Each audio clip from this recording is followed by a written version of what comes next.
What is going on, everyone? Welcome to episode 34 of Locker Talk Live. On today's show, it is, of course, the Friday Pick'em show, where we take a look at some games across the state, and we pick who's going to win. Pretty fun stuff going on. I'm joined, as always, by my two compatriots. Just using some big vocabulary today. Joined by Scott and Shana. Let's bring them in right now. Scott, how you doing on this fine Friday? Josh, we're doing great. Happy Friday to everybody out there. Got some really good games on the slate. Really pumped. Talk some Friday Night Lights, football. Not the football frenzy. That's KPRC too here. But man, couldn't be more excited. Shana, up at DFW. How you doing today? Doing great. Ready for some pretty big games, the Open District. I'm excited for this fake fall weather that we have, and I'm ready to go. That is true. It is fake fall weather. Fake fall weather is really nice. This weather's great. It's good. It's football time. It's officially football season. District plays off the bat here, so couldn't be more pumped. J-Dub, what you got? Hey, whether it's fake weather or not, it still feels better than what we've had the last few weeks. Let me tell you, last few weeks I've had to go and so we run the scoreboard for San Marcos. And if you've never been to their stadium, they got a huge stadium. And I've had to go up and down those stairs about 10 times in that Texas heat. So I will take this little 80-degree weather over what we've been getting any day. But definitely glad to be back on air, ready to take some picks. Football last night. Let's talk about some football last night in our areas. I know we had some good ones. Hightower upset Manville in Houston, Scott. That was kind of an upset for a lot of people. Yeah. So. And they picked that game, and Coach Williams only wanted to pick Hightower. Now that it is his Fort Bend family, but only wanted to pick it. Yeah, Coach Williams is looking like a genius. He is a football genius, but wasn't expecting Manville to lose to Hightower. Big win for the Hurricanes down in Fort Bend ISD. You know, Manville was coming in a top 5 team in the state. They lose to Dickinson week 1. People were surprised about that. Maybe Manville, they weathered the ship a little bit. Then they lose to Hightower again. They probably really should have won. Not sure what it says more about Manville losing or Hightower winning. Hightower does have Caleb Douglas. He's committed to USC, so they got some playmakers over there. But maybe we're sleeping on Hightower or we're too high on Manville. I'm not really sure yet. We'll have to wait to see more dominoes and more games as they fall.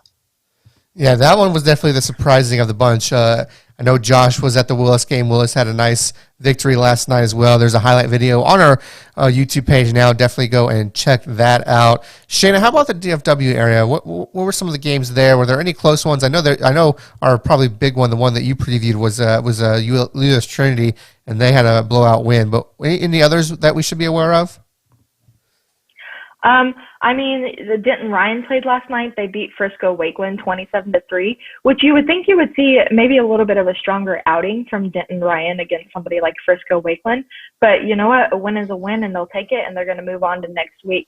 And then another game that I thought was really interesting was Weatherford. Weatherford's doing really well this year. I know they had a strong season last year, but that was one of their strongest seasons in a while. They beat Haltom 47-16. That's a big win for the Weatherford Kangaroos. Yeah, they definitely pulled away on that one. Of course, that game was on football, so I got to watch a little bit of it while I was monitoring some games. And it was close in the first half, but then, yeah, Weatherford just pulled away. And then in my area, San Antonio, I think the two biggest games where Braunfels finally got beat. Smithson Valley came in and just pretty dominant victory there. I think it was 42-21 or somewhere around there. And then probably something to really look forward to. This is going to have ramifications for Westlake. Aikens beats Hayes, which now means that Westlake is more and more likely looking like they are going to be a Division II playoff team, which, watch out, everyone. That's probably the biggest surprise of them all, is that because Aikens wins, and if things keep on track, Westlake's at a D2. So that's something that you don't want to hear if you're a school that's probably going to be in the D2 playoffs. Probably a big surprise, isn't it, Scott? Yeah, definitely is. We said it yesterday. or Katy or Westlake. Those are some of the premier programs in the state are on the edge of going D1 or D2. So that's really interesting to hear about the Westlake Chaparrals if they go D2. Time will tell with Katy. It depends if Seven Lakes makes the playoffs, for example, or another school, one of the other bigger schools. So TBD on that. But, man, if you get Katy and Westlake down in D2, that would be a great Region 3, Region 4 matchup if they come out of those regions. Yeah, that's going to be definitely interesting to watch. I know right now, I'd say Stan, Westlake definitely has I guess you can call it, better chance of making D2, which some people are like, I don't want that chance. Take that chance. I don't like those odds. But yeah, it's going to be interesting to follow those two as things go. What you got, Scott?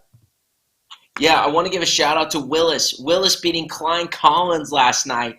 That's a good win. Klein Collins, maybe a little bit of a down year this year, but they're one of the better programs across the city of Houston. Willis started off the season 0-2, but now are sitting at 4-2. As you mentioned, the highlight is up on our VYPE YouTube page. So all 9 of you who are watching right now, go check out that all-access video that we got pretty fired there by our videographer. And then there was one other game I wanted to mention, and I forgot. So if it comes back to me, I'll let you know. Just want to give a shout-out to Wildcat Power, Willis. Could have been Woodlands getting a convincing win. I don't know if it was that one. But regardless, we will move on to our pick segment. We are going to start in the San Antonio area.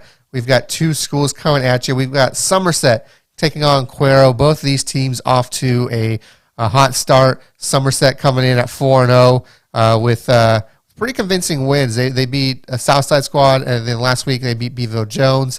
And then Cuero, of course, coming in. They beat Wimberley earlier in the season.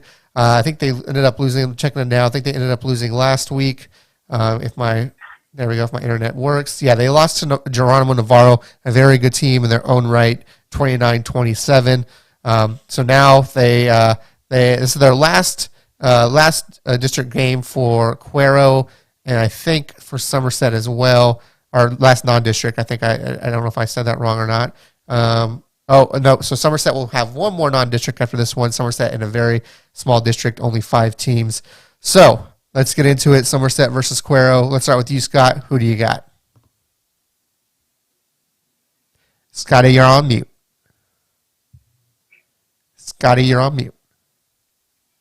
I'm on mute, dadgummit.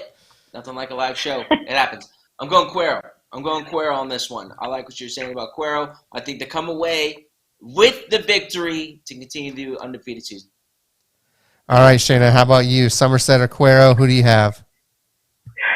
Somerset has a big 4-0 start, but I have Cuero as well. Their quarterback is just really strong.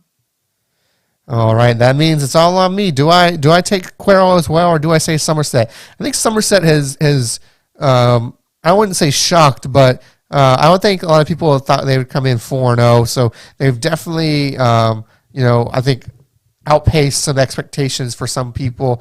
And then you have Cuero, of course, who, they won that state championship in 2019 on the back of Jordan Winnington, who's now at Texas, as we all know. And then they've kind of struggled after, and now they're kind of getting that pace back. And now it's like, okay, Cuero, they might be for real. Of course, like you said, they beat Wimberley, who's kind of been, they played for a state final, then they lost in, I think, the state semis last year.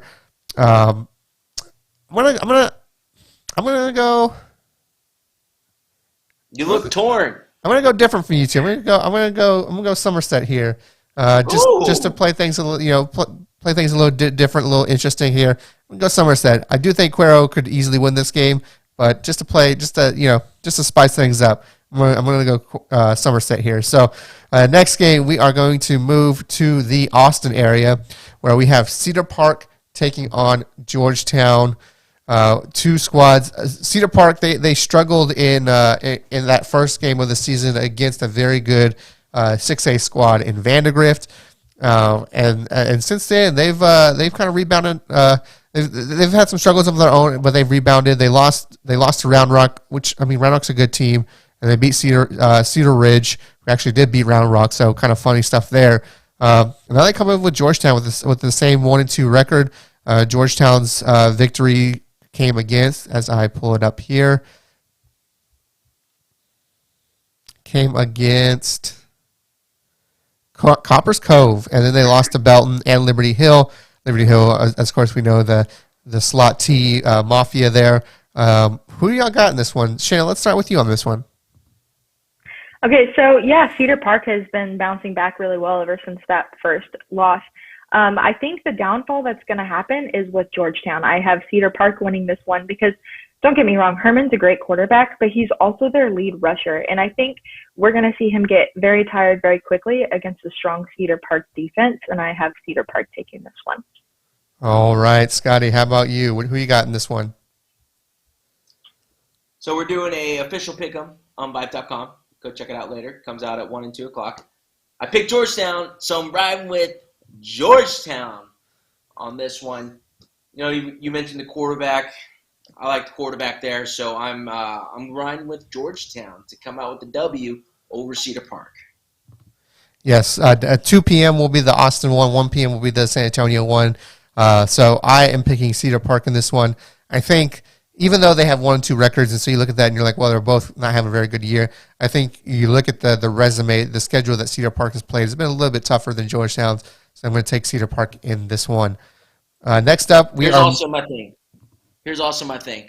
I got to pick differently than y'all. If I'm gonna catch up, I got to be different. Yeah, that's completely right. So you have to catch up somehow. I think me and Will might be in the lead. So we actually have 2 different picks this week, so we're going to be watching those games carefully. Moving on, we're going to talk probably one of the games of the week in the state of Texas, Rockwall versus Rockwall Heath. Shana, let's go to you first as the DFW matriarch. Who do you got in this one? Okay, so you have Rockwall Heath, and they're a strong team. They're always a strong team. But if you take a look at the strengths of their schedules this year so far, their one loss has come from South Lake Carroll, and that was pretty much their biggest game so far this season. Now, Rockwall's one loss has come from Highland Park right after a big win over Austin Lake Travis. So it's a huge win for Rockwall.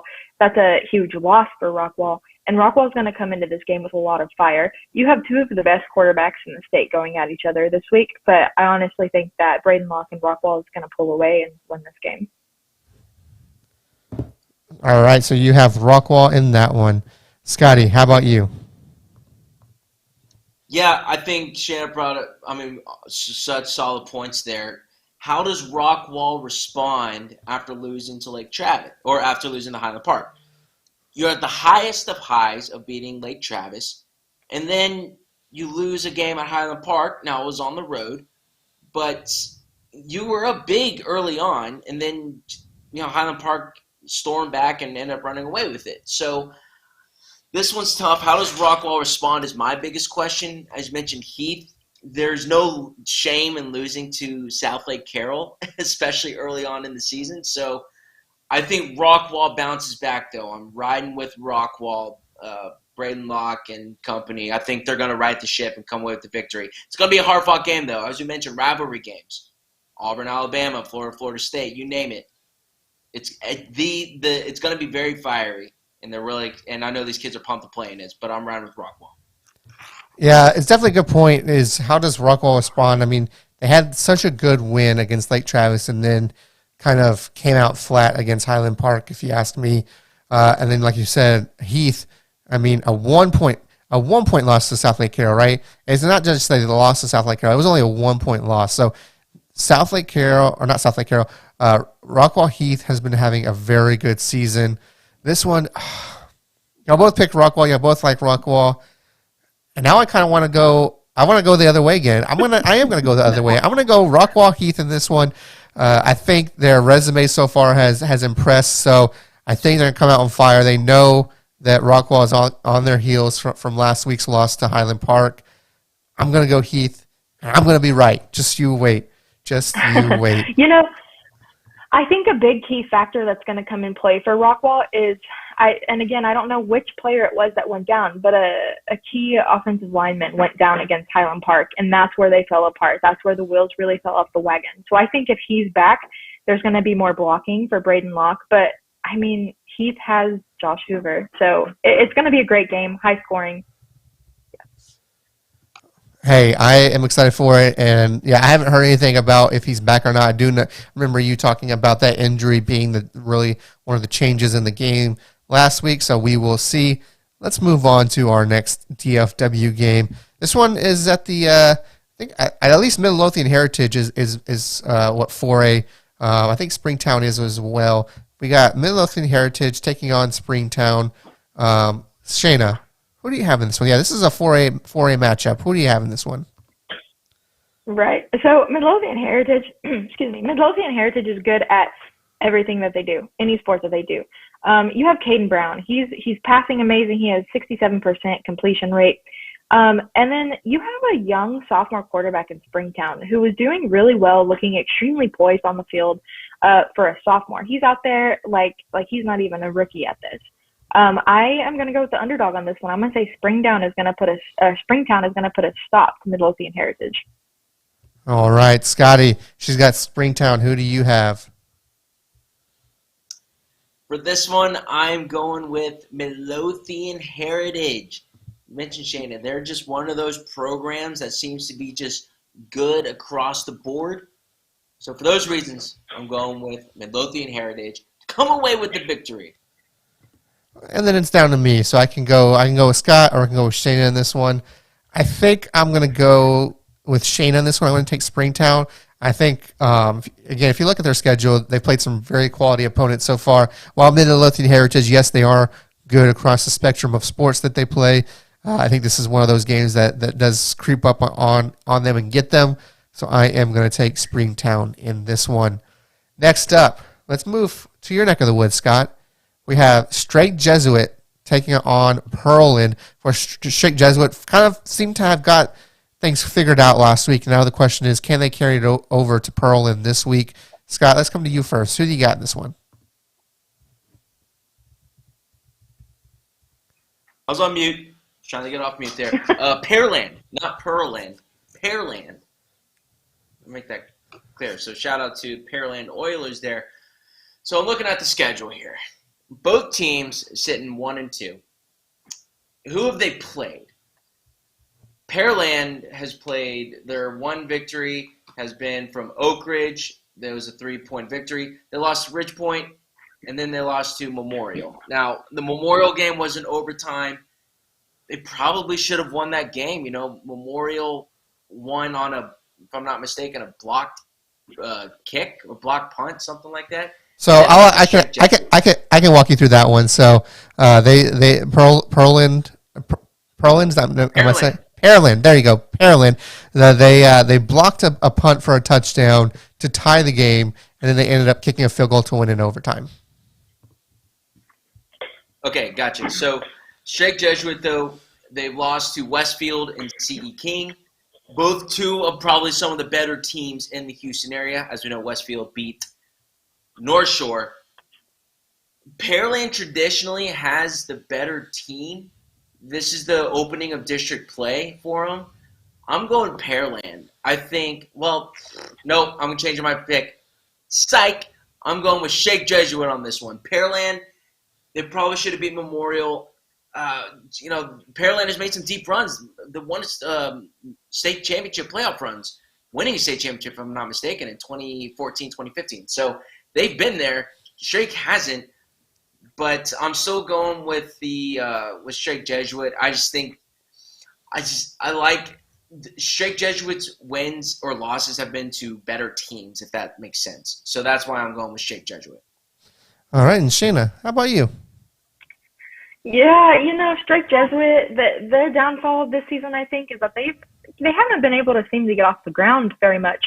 And at Pearland, you have Hamilton and Sauk who are combining in the pocket for really great stats, and they're putting up great plays as we've seen.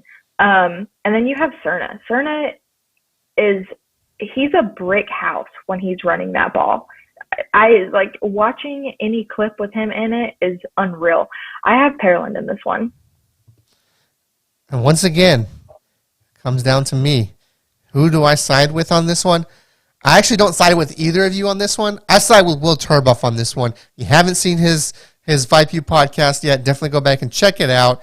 He said that Strake Jesuit has figured things out, especially after last week's game against Caney. For that reason only, I'm going Strake Jesuit. I'm leaning on my man Will Turboff, who knows his stuff. He's a great kid who knows who's going to be doing great things in this business. And he says Strake Jesuit has figured things out, so I'm going Strake Jesuit in this one. Lastly, we have Clear Falls taking on Dickinson. As we know, both teams doing fairly well. You know, Dickinson, they've had those, I wouldn't say struggles, but they've had those close games that, heck, they could probably be undefeated at this point if they really wanted to. If the ball had bounced, a different way. But instead, they're sitting at 2-2 with those losses to Ridgepoint and Katy. Of course, kind of ended Dobie's defensive reign, if you will. Dobie had a really good defensive showing the last 3 games before meeting Dickinson. And now they meet the undefeated Clear Falls team.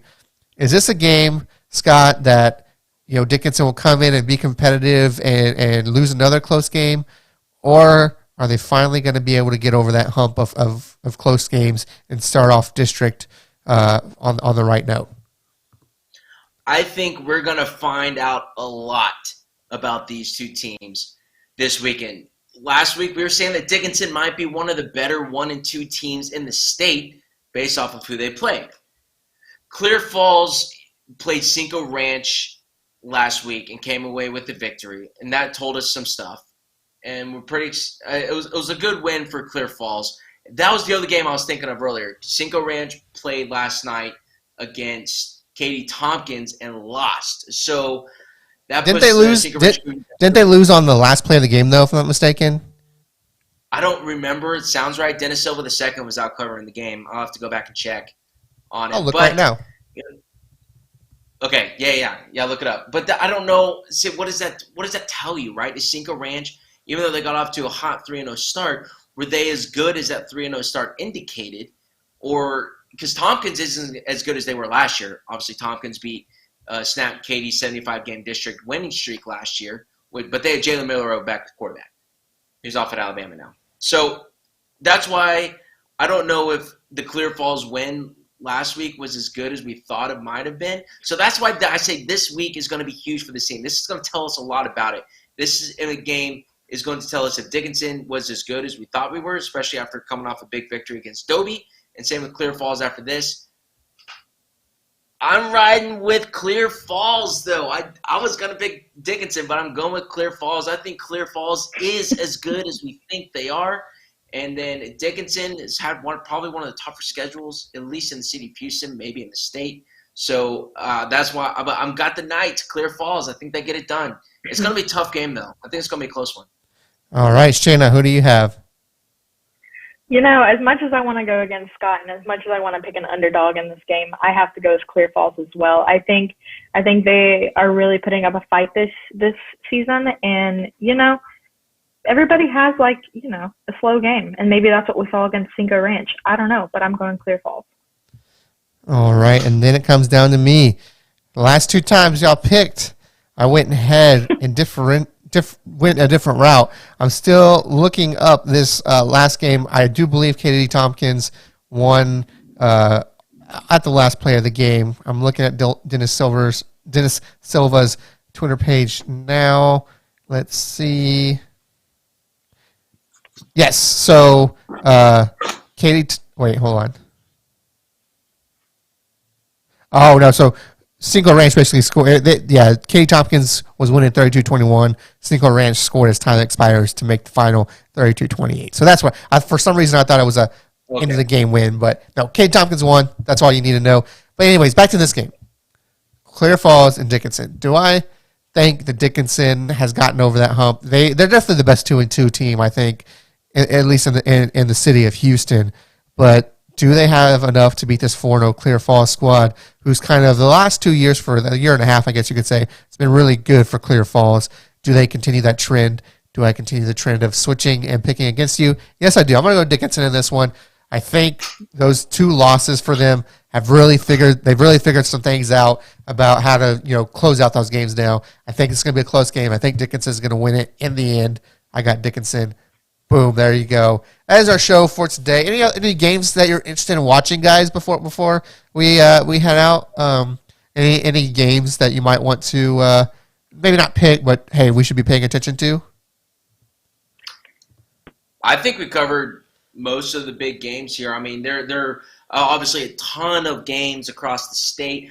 Unfortunately, we can't cover all of them. We'd like to. I would love to do like a breakdown of every 5, 6A, 4A, even shout out to the smaller schools, J-Dub for you, 1, 2, 3. But, there's a lot of them. So that's why I asked the question in the comments section. Hey, if there's any games that you think we need to watch out for, let us know.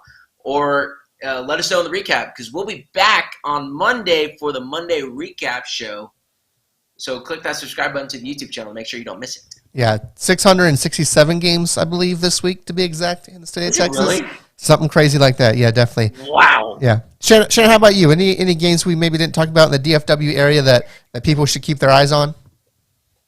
I think the only other pretty big games that people should keep their eyes on, obviously, keep an eye on Denton Geyer, keep an eye on McKinney Boyd. And then another one you want to look at, an in-town rivalry, is Flower Mound and Flower Mound and Marcus. That's going to be a really good game, I think. Yeah, that McKinney Boyd game is definitely one to keep an eye on. Can they move to 5-0? Of course, 4-0 for the first time in their program history. So that is going to do it for our show tonight, or not tonight, today. Scotty, how do people find us if they want to learn more, read more, all that good stuff?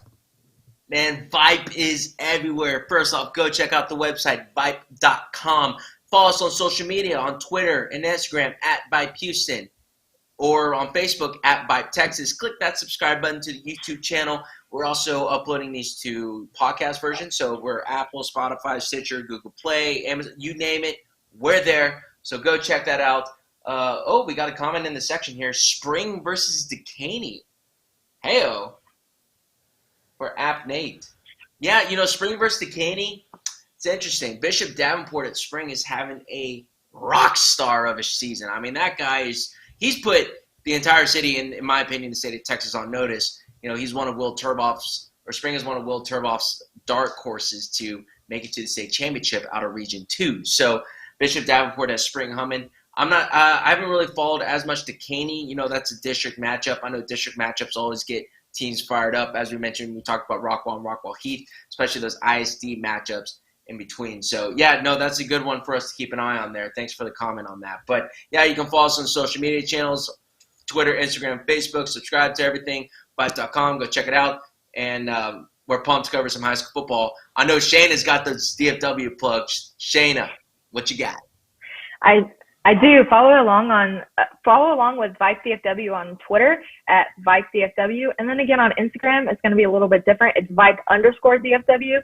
We're going to have scores for you. We're going to have big plays. Just follow along and you'll be able to see all the action across DFW. Yeah, I'll weigh in on that Spring and Decaney. Look, Spring cannot overlook this game. They got Westfield next week. That's going to be the big one. That's big time for the city of Houston next week. You're going to want to be at that game, Spring versus Westfield. We'll definitely talk about that one next week. But they definitely can't overlook Decaney. I think next week though is the Cy Park versus Bridgeland game for VYPE Thursday Night Showdown, if I'm not mistaken. That's an interesting matchup. Harold Perkins and Cy Park versus Connor Wigman at Bridgeland. But to that point though, that Westfield in Spring game is going to be sick. For all these teams, it's important to win the week. You can't look too far ahead. And so, Decaney could sneak up on Spring if they're not careful. Exactly. Well, definitely we'll be paying attention to that one now because, like you said, this could be a trap game for Spring. But that will do it for us over here on our Friday show. Be sure to tune in every Monday, Tuesday, Wednesday, Thursday, Friday. We're here around noon. Tuesdays maybe 11, depends on the week. And then, of course, Wednesday we have our three-prong attack of VYPE podcast, Coach's Corner with Craig Fanfill, and the Coach's Corner with Coach Williams and Coach McDowell. We'll be back on Monday for our recap show where, there's going to be tons to recap. Definitely tune in. And then, of course, Tuesday's our Houston recap, so definitely want to tune in for that. Until then, get yourself to a football game tonight. There's plenty of good games out there. Go check them out. If you can't make it, we'll have games on VYPE and on Flow Sports. Definitely want to watch those. Till then, everyone, this has been Locker Talk Live. We'll see you at the games.